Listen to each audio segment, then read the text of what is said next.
Nous n'avons pas les yeux à l'épreuve des belles, ni les mains à celle de l'or. Peu de gens gardent un trésor avec des soins assez fidèles.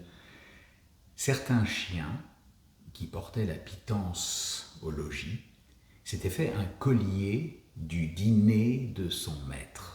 Il était tempérant plus qu'il n'eût voulu l'être quand il voyait un mets exquis, mais enfin il l'était. Et tous, tant que nous sommes, nous nous laissons tenter à l'approche des biens.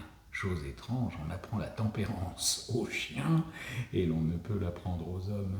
Ce chien-ci, donc, étant de la sorte à tourner, un matin passe et veut lui prendre le dîner.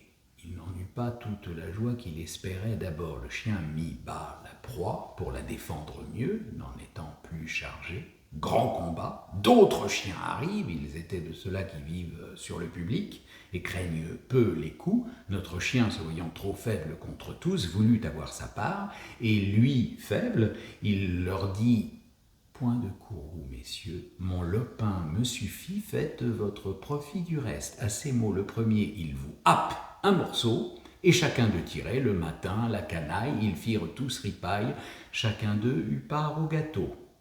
Je crois voir en ceci l'image d'une ville où l'on met les deniers à la merci des gens. Échevins, prévôts, des marchands, tout fait sa main. Le premier donne aux autres l'exemple, et c'est un passe-temps de leur voir nettoyer un monceau de pistoles.